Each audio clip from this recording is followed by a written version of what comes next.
నమస్తే. నేను మీ అశ్విని కుమార్. దాదాపు నరేంద్ర మోడీ ప్రధానమంత్రి అయ్యి మూడోసారి లేదా మోడీ 3 100 రోజుల పరిపాలన పూర్తి చేసుకుంది. చాలామంది అడిగారు, మోడీ నెల రోజుల రిపోర్ట్ కార్డ్ పెట్టారు. 100 రోజుల రిపోర్ట్ కార్డ్ పెట్టలేదేంటి? మోడీ ప్రభుత్వం ఏమన్నా వెనకబడిందా? విపక్షాలు రాజ్యసభలో, లోక్సభలో అట్లా కూడా బయట ఈ ధర్నాలు వీటన్నిటి మీద కూడా మోడీ ప్రభుత్వం వెనకడుగు వేస్తోందా? ముఖ్యంగా అనుకున్నంత మెజారిటీ రాలేదు. అందుకని ఏమన్నా డెసిషన్స్ తీసుకుంటానికి, నిర్ణయాలు తీసుకుంటానికి వెనకాడుతోందా? ఇవన్నీ అంటూ కూడా చాలా రకాలుగా నాకు ట్విట్టర్ అకౌంట్‌లో అట్లాగే కొన్ని కామెంట్స్ పర్సనల్‌గా పంపించారు. క్లియర్ ఏంటంటే మోడీ ఎక్కడ వెనకడుగు వేయట్లేదు. మోడీ చాలా కఠిన నిర్ణయాలు తీసుకుంటారని 2024 లోక్సభ ఎన్నికల ప్రచారంలోనే చెప్పారాయన క్లియర్‌గా. మోడీ 3 అనేది ఎప్పుడూ చూడనట్టు ఉంటుందని. కాకపోతే సహజమే అందరికి అనుమానాలు రావటము. ఎందుకంటే అవతల కాంగ్రెస్ కూటమి నాయకులు గాని, విపక్షాలన్నీ గొంతు చించుకొని ఎంత మోడీ ప్రభుత్వం భయపడుతుందని ఎన్ని రకాలుగా రెచ్చగొడుతున్నా కూడా, మోడీ ఎక్కడా కౌంటర్ ఇవ్వట్లేదు. అంటే ఆయన ఏమన్నా ఆలోచిస్తున్నారా? చాలా తీవ్రమైన నిర్ణయాలు తీసుకుంటానికి ఏ బిల్సు పాస్ కావా? అనే ఒక అనుమానం అయితే ఎన్డీఏ కూటమి సింపథైజర్స్‌లో ఉంది. 100 రోజుల కార్డ్ చూస్తే గనక మనం మోడీ రిపోర్ట్ కార్డ్ అన్నది చూస్తే ఎక్కడా కూడా వెనకడుగు వేయట్లేదు. ఆయన అనుకున్నవన్నీ కూడా ముందుకే వెళ్తున్నాయి. ఈ విపక్షాలు చేసేదంతా కూడా టెంపరరీ అనేదే మనకు అర్థమవుతుంది. మోడీ 3 ప్రభుత్వంలో మనం ఖచ్చితంగా చూడబోతోంది. పెద్ద ఎజెండాతో ముందుకెళ్తోంది ఎన్డీఏ ప్రభుత్వము. అందులో మెయిన్‌గా మనం చూడబోతుంది ఓఎన్ఓపి, వన్ నేషన్ వన్ పోల్. ఇదైతే ఖచ్చితంగా మోడీ 3లో ఇది ఉండబోతోంది. అంతేకాకుండా కాస్ట్ సెన్సస్ కూడా మోడీ 3లో తీసుకురాబోతున్నారు. ఈ కాస్ట్ సెన్సస్‌తో పాటు జమ్మూ కాశ్మీర్ లాంటి వాటికి స్టేట్ హుడ్‌ని మళ్ళీ రిస్టోర్ చేయటానికి ఇవన్నీ కూడా మనం చూడబోతున్నాము మోడీ 3లో. చాలామంది అడిగారు, ఇంకా చాలా చెప్పారు ఎన్నికల ప్రచారం అప్పుడు. సహజంగా ఇంతవరకు మనం ఈ 70 సంవత్సరాల్లో ఏ ప్రధానమంత్రి కూడా రిపోర్ట్ కార్డ్ అనేది ఎప్పుడూ కూడా ప్రవేశపెట్టడం చూడలేదు. బహుశా మొట్టమొదటి ప్రధానమంత్రి ఏమో తన రిపోర్ట్ కార్డ్ అంటూ కూడా ఎప్పటికప్పుడు 3 నెలలకి ఇట్లా క్లియర్‌గా ఏం చేద్దాం అనుకుంటోంది ప్రభుత్వం, ఎంత ఖర్చు పెడుతోంది అనేది మనం సహజంగా రాష్ట్ర ప్రభుత్వాలవే చూడము. కేంద్ర ప్రభుత్వం మొట్టమొదటిసారిగా ఏమి డెవలప్‌మెంట్స్ తీసుకొస్తున్నారు, ఏం చేస్తున్నాము, ఏం చేశాం అనే ఒక రిపోర్ట్ కార్డ్ ప్రవేశపెట్టడం కూడా మోడీ ప్రభుత్వానికే చెల్లుతుంది ఆ రికార్డు. 4, 5 రాష్ట్రాల్లో యూనిఫామ్ సివిల్ కోడ్ అనేది కూడా తీసుకురాబోతున్నారు. ఉత్తరాఖండ్‌లో అయిపోయింది. ఉత్తరాఖండ్‌లో ఇంప్లిమెంట్ చేశారు కాబట్టి మిగతా ఇంకొక 4, 5 రాష్ట్రాల్లో యూసీసీ అనేది కూడా మనం చూడబోతున్నాము. అంతేకాకుండా చాలామంది బీజేపీకి 240 సీట్లే వచ్చినాయి. 240 సీట్లు రావచ్చు. ఎల్ఐసికి మిత్రపక్షాలకు కూడా చాలా స్థానాలు వదులుకుంది. బీజేపీ 543 స్థానాల్లో పోటీ చేయలేదు. అందుకే 240 దగ్గర ఆగిన కాంగ్రెస్‌కి 99 వచ్చినాయి అన్నది కూడా వాళ్ళు గుర్తుపెట్టుకోవాలి. ఇంకా బిగ్ స్టెప్స్ ఏం తీసుకున్నారు, ఇప్పటిదాకా జరిగింది, రాబోయే రోజుల్లో ఏం చూడబోతున్నాం. ఇన్ఫ్రాస్ట్రక్చర్ చూసుకుంటే, ఇన్ఫ్రాస్ట్రక్చర్కి ఎప్పుడు కూడా ఎన్డీఏ ప్రభుత్వం ముందుంటుంది. 99 నుంచి 2004లో చూసాము. మళ్ళీ ఇప్పుడు 2014 నుంచి 24 దాకా చూసాం. ఇప్పుడు 24లో మోడీ 3లో ఇన్ఫ్రాస్ట్రక్చర్కి సంబంధించి 3 లక్షల కోట్ల రూపాయలు ఇప్పటికీ మొదటి 100 రోజుల్లో అప్రూవ్ అయింది. అప్రూవ్ చేయటమే కాకుండా ఇనాగరేషన్ డేట్ అవి కూడా ఫిక్స్ చేశారు. ఏ ప్రాజెక్టు, ఏ ఇన్ఫ్రాస్ట్రక్చర్ ఎప్పుడు లాంచ్ అవుతుందని ఒక టైం ఫ్రేమ్తో డేట్ ఫిక్స్ చేసి దాదాపు 3 లక్షల కోట్ల రూపాయలు రిలీజ్ చేశారు. దీనిలో ఏముంది మెయిన్గా అంటే, వధవన్ పోర్టు మహారాష్ట్రలో 76,200 కోట్లు. అట్లాగే PM gram Sadak Yojana second phase, అది 25,000 విలేజెస్కి అన్నిటికీ కూడా కనెక్ట్ చేస్తుంది. దాని బడ్జెట్ 49,000 కోట్లు. రోడ్సు, హై స్పీడ్ రోడ్ కారిడార్సు, దీని బడ్జెట్ 50,600 కోట్లు. ఇది కాక రైల్వే లైన్స్ కొత్తవి డెవలప్మెంటు, 3 కొత్త ఎయిర్పోర్ట్సు, 3 కొత్త మెట్రో ప్రాజెక్ట్స్. ఈ మెట్రో ప్రాజెక్ట్స్ కొత్తవి కూడా బెంగళూరు, పూణే, థానేలో. ఇంకా హై స్పీడ్ ఇన్ఫ్రాస్ట్రక్చర్ మీద ఈ జాబ్ క్రియేషన్ అంతా కూడా దాదాపు 4 కోట్ల యూత్కి బెనిఫిట్ అవుతుంది. ఆ 2 లక్షల కోట్ల రూపాయల పీఎం ప్యాకేజ్ కాకుండా సో ఇవన్నీ కలుపుకుంటే ఇప్పటికే 100 డేస్‌లో ఇన్‌ఫ్రాస్ట్రక్చర్ చెప్పాను. ఇంకా లఖ్పతి దీదీస్ అనే స్కీమ్ వచ్చింది. దానిలో దాదాపు 1,00,00,000 కోటి మందికి బెనిఫిట్ అవ్వబోతోంది. ఇప్పటికే రూ. 1,00,000 సంవత్సరానికి దాని మీద వాళ్ళు సంపాదించుకుంటున్నారు. 11,00,000 మందికి సర్టిఫికెట్స్ కూడా ఇప్పటికి డిస్ట్రిబ్యూట్ చేసింది. ఇది కాకుండా 3,00,00,000 ఇంకొక 3,00,00,000 అదనంగా ప్రధానమంత్రి ఆవాస్ యోజన కింద శాంక్షన్ చేశారు. హౌసెస్ ఇల్లు కట్టిస్తామని చెప్పి యూనిఫైడ్ పెన్షన్ స్కీమ్ యూపీఎస్ తీసుకొచ్చారు. మిడిల్ క్లాస్ బడ్జెట్ వాళ్ళకి ట్యాక్స్ బెనిఫిట్స్ ఇచ్చారు. అంతేకాకుండా 2.5 లక్షల ఇళ్లకి సోలార్ పవర్ని ఇన్స్టాల్ చేయబోతున్నారు.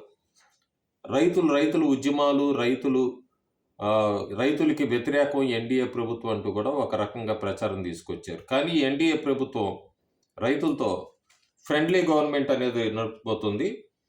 పిఎం కిసాన్ నిధి ఈ పే అవుటే ఇప్పటివరకు 3 లక్షల కోట్లు ఇప్పటివరకు ఇచ్చారు పిఎం కిసాన్ నిధి కింద. ఇది కాక ఇంకొక 2 లక్షల కోట్లు ఎడిషనల్గా ఫార్మర్స్కి, రైతులకి ఏ రకంగా అంటే ఎంఎస్పి రేట్లు పెంచారు. ఇది ఒక రికార్డు. 120% ప్రొక్యూర్మెంట్ ఎంఎస్పి కింద. దాదాపు యూపీఏ ప్రభుత్వంలో 33% ఉండేది. మోడీ ప్రభుత్వం 100% దాటిపోయింది. ఎంఎస్పి ప్రొక్యూర్మెంట్ కింద 120% దాకా వెళ్ళిపోయింది. అంతేకాకుండా వీళ్ళందరూ చెప్పడం ఈ పిఎం కిసాన్ నిధి అంటే ఫామ్ లోన్ వేవర్సు, ఫ్రీబీస్ ఇదేది కాదు. పిఎం కిసాన్ నిధి అనేది మళ్ళీ తీసుకునేదే. వాళ్ళకి ముందు లోన్ కింద ఇచ్చి మళ్ళీ రీపే చేయాల్సిందే తప్ప, రైతులకి బెనిఫిట్ అయ్యేదే తప్ప ఇదేదో ఫ్రీబీ స్కీము అదంతా కాదు. అంతేకాకుండా ఇన్పుట్ కాస్ట్ 82% మంది ఫార్మర్స్కి దాదాపు 2.5 ఎకరాలు దాని లోపల ఉన్న వాళ్ళందరికీ కూడా లోన్ ఫ్రీ చేసింది మోడీ 3 ప్రభుత్వం. ఇదంతా కూడా చాలా ముఖ్యమైనది, అద్భుతమైన స్కీము ఆయుష్మాన్ భారత్. దాదాపు 70 సంవత్సరాలు ఆ పైబడిన వాళ్ళందరికీ కూడా ఆయుష్మాన్ భారత్ని ఎక్స్టెండ్ చేసింది. దీనివల్ల దాదాపు ఒక 4 కోట్ల మందికి బెనిఫిట్ అవ్వబోతోంది. విదేశాలతో ఎలా ఉంది? గత ప్రభుత్వాలంతా కూడా మన విదేశీ సంబంధాలతో పెద్దగా భారతదేశం గురించి, భారతదేశం విదేశాలు సత్సంబంధాలు పెంచుకున్నది లేదు. కానీ మోడీ ప్రభుత్వం వచ్చినప్పటి నుంచి విదేశాలతో కూడా ఎట్లా ఉంటున్నారు? ఇప్పుడు మోడీ 3లో ఎలా ఉంది? బహుశా రష్యా, యుక్రెయిన్ మొట్టమొదటి నరేంద్ర మోడీ చేసింది రష్యాకి, యుక్రెయిన్ పర్యటించారు. ఈ 100 రోజుల్లోనే ఇక్కడ యుద్ధ వాతావరణం ఉంది. మనం పుతిన్ ఇచ్చిన స్టేట్మెంట్ చూసాము. జెలెన్స్కీ వీళ్ళందరూ కూడా మా ప్రధానమంత్రి నరేంద్ర మోడీ అయితేనే శాంతిని కొల్పగలరని స్వయంగా వాళ్లే వెల్లడించారు మీడియాను ఉద్దేశించి. సో మోడీ మొట్టమొదట రష్యా పర్యటించారు, యుక్రెయిన్ పర్యటించారు. అంతేకాకుండా దాదాపు 41 సంవత్సరాల తర్వాత మొట్టమొదటి ఇండియన్ ప్రధానమంత్రి ఆస్ట్రియాని వెళ్ళిన వ్యక్తి. అంతేకాకుండా మొట్టమొదటి ప్రధానమంత్రి బ్రూనై విజిట్ చేసిన వ్యక్తి. దాదాపు 45 సంవత్సరాల తర్వాత భారత ప్రధానమంత్రి పోలాండ్ వెళ్ళిన వ్యక్తి నరేంద్ర మోడీ. ఇదంతా కాక దీనికన్నా 120 దేశాల్లో voice of global south summit అని చెప్పి భారతదేశం ఇదొక సమ్మిట్ ఆర్గనైజ్ చేసింది. 120 దేశాలు ఇందులో పార్టిసిపేట్ చేసినాయి. Voice of global south summit అని. సో ఫారిన్తో రిలేషన్స్ మెయింటైన్ చేస్తున్నారు, భారతదేశంలో డెవలప్మెంట్ తీసుకొని వస్తున్నారు, ఇన్ఫ్రాస్ట్రక్చర్ డెవలప్మెంట్ తీసుకొస్తున్నారు, రైతుల గురించి ఆలోచిస్తున్నారు, సీనియర్ సిటిజన్స్ లేకపోతే వృద్ధుల కోసం 70 సంవత్సరాలు పైబడిన వాళ్ళందరికీ ఆయుష్మాన్ భారత్ లాంటిది కూడా తీసుకొచ్చారు. చట్టాలని ఎట్లా మార్చిపోతున్నారు? అందరికీ తెలిసిందే, కొత్తగా 3 క్రిమినల్ లాస్ అనే దాన్ని తీసుకొచ్చింది కేంద్ర ప్రభుత్వం. దాని ప్రకారం కూడా ఇన్వెస్టిగేషన్ టైం తగ్గుతోంది. ఎక్కడా కూడా జ్యుడిషియల్ డిలే కాకుండా సత్వర న్యాయం జరిగేట్టుగా కూడా చట్టాల్లో మార్పు తీసుకొచ్చారు. అంతేకాకుండా ప్రస్తుతం ఉన్న యువతకి సంవిధాన్ హత్యా దివాస్ అప్పుడు ఇందిరాగాంధీ తీసుకొచ్చిన ఎమర్జెన్సీ గురించి, దాని గురించి ప్రస్తుతానికి యువతకి తెలియదు కాబట్టి దాని గురించి అసలు అప్పుడు ఏం జరిగింది అవన్నీ తెలియపరచడానికి సంవిధాన్ హత్యా దివాస్ అనే దాన్ని ఒకటి తీసుకొచ్చారు. దాన్ని కూడా ఆ డే కూడా అనౌన్స్ చేశారు. వీటన్నిటికన్నా త్వరలో మనం చూడబోతున్నాము చాలా అద్భుతమైన బిల్ అది. వక్ఫ్ అమెండ్మెంట్ బిల్. దీని మీద కూడా చాలామంది పెట్టారు కామెంట్స్, అబాలిష్ చేయాలి, అసలు ఆ బిల్ ఉండకూడదని. వన్ బై వన్ తీసుకొని వస్తుంది మోడీ ప్రభుత్వం. ఫస్ట్ అసలు అమెండ్మెంట్స్ తీసుకొస్తుంది బిల్లులో. ఆ బిల్లు పార్లమెంట్లో పెట్టారు. జాయింట్ పార్లమెంట్ కమిటీలో ప్రస్తుతం ఆ బిల్లు ఉంది. సాక్షాత్తు కేంద్ర హోంమంత్రి మాట్లాడుతూ అమిత్ షా ఖచ్చితంగా అమెండ్మెంట్ బిల్ తీసుకొని వస్తామని చెప్పి ఆయన మంగళవారం మీడియాను ఉద్దేశించి మాట్లాడుతూ కూడా తెలిపారు. సో ఇది ఒక చాలా పెద్ద చేంజ్.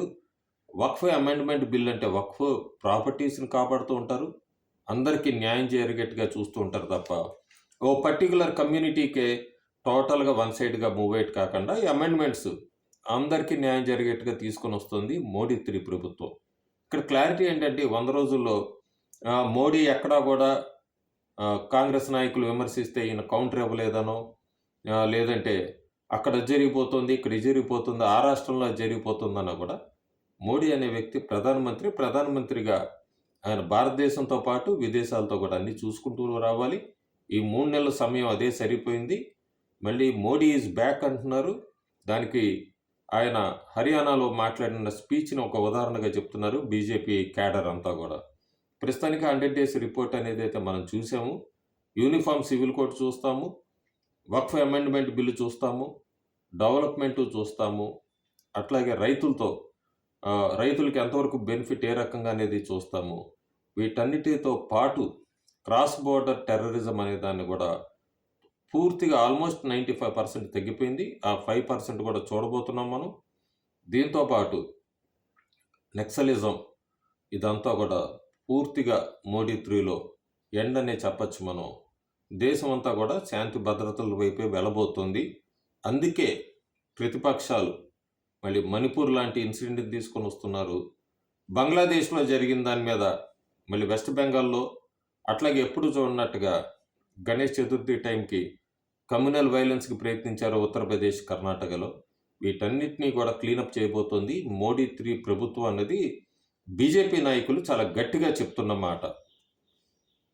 Thank you.